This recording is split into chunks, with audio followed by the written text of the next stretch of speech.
Anyhow, ladies and gentlemen, we ain't done.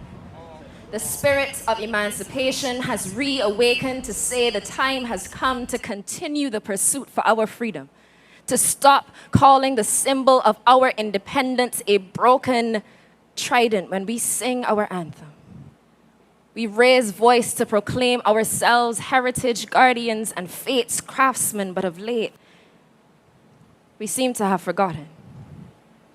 So when it comes to this transition, the court of public opinion seems decidedly factioned, de facto divided and fractured by factors that seem to find the pillars of democracy threatened in the case of the citizens and the republic. There are progressives and skeptics, and they flat out against it. The progressives already done reached them verdict. I'm just waiting to hear the sentence. The skeptics still trying to figure out how to sift through some of the evidence, and the last set got a whole set of different reasons. Wonder about the people advocating for this decision.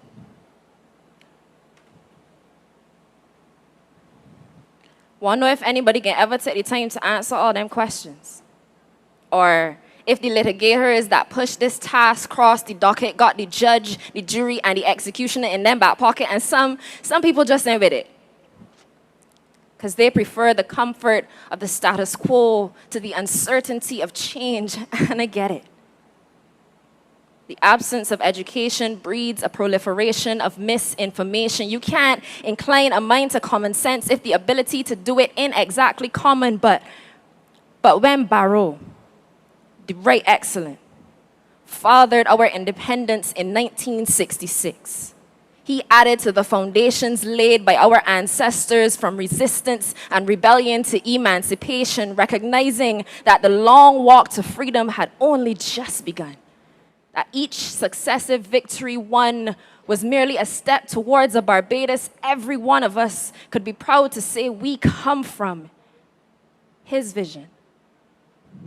Friends of all, satellites of none, did not end with the realization of independence. That was just the beginning of the conversation.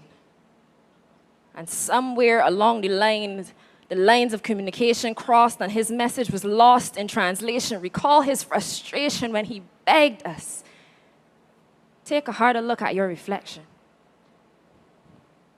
Look, ladies and gentlemen, we ain't done. Look back and see how far we have come from 1979, when the first whispers of a republic were silenced by the findings of the Cox Commission. After the failings of the West Indies Federation shattered the confidence in our capacity for self-governance, and Barrow's radical version of independence had enough people on the fence. But then, only about 20 years hence, after every governor general except the first one was actually a native born from Bohea, Beijing, the conversation kicked back up again.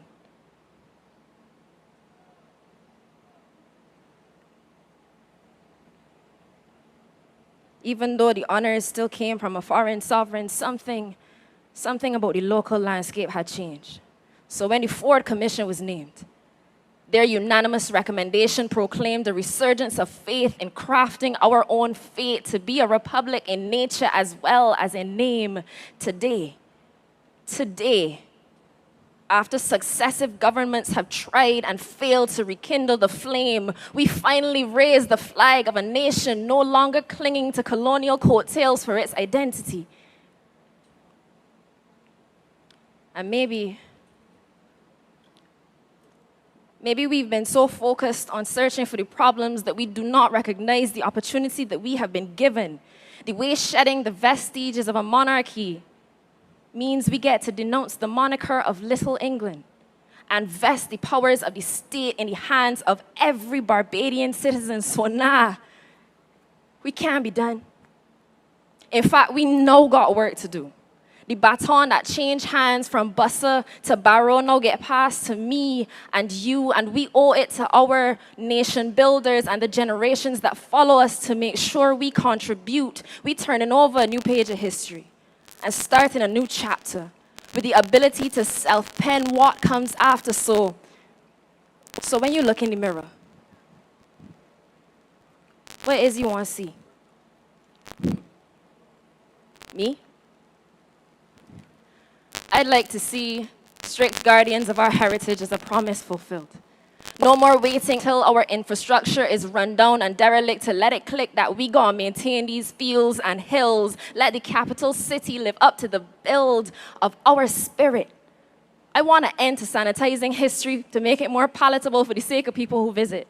An end to this tourist-based monocrop mentality where everything we produce as a country, we seem to export before we get a chance to really appreciate it. I want a Barbados that remembers that the wealth of this nation is dependent on the health of this and every generation, where the future of the voice that Kamau Brathwaite envisioned is ingrained in a self-reflective education system, one which arms students with the knowledge of the lengths and breadths of their lineage and gives them the tools to actually be upstanding citizens. I want equality of opportunity and representation, that every Barbadian can look to our national documentation and find an image of themselves reflected in its tenets. I want inclusive legislation that looks towards the humanness that from coast to coast binds our hearts and not the differences that would part us of Barbados.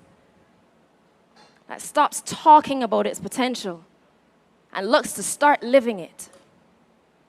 One that actually enfranchises the youth and stops complaining about brain drain after pulling the plug on every one of the ideas. I want service over lip service and action over talk in the quest for more progress, and the list could probably go on, but this ain't just about me. In fact, it's not even about just the pieces, just the voices that contributed to this piece. It is about what it means for all of us when we say we are free, so that when we fly black, gold, and ultramarine, this new Barbados will not be defined by a severance of ties to the Queen, because our trident cannot have been a fragment at its inception. We started with an emblem not broken from someone else, just a symbol that we would have to finish ourselves. So look, ladies and gentlemen. We ain't done. Thank you.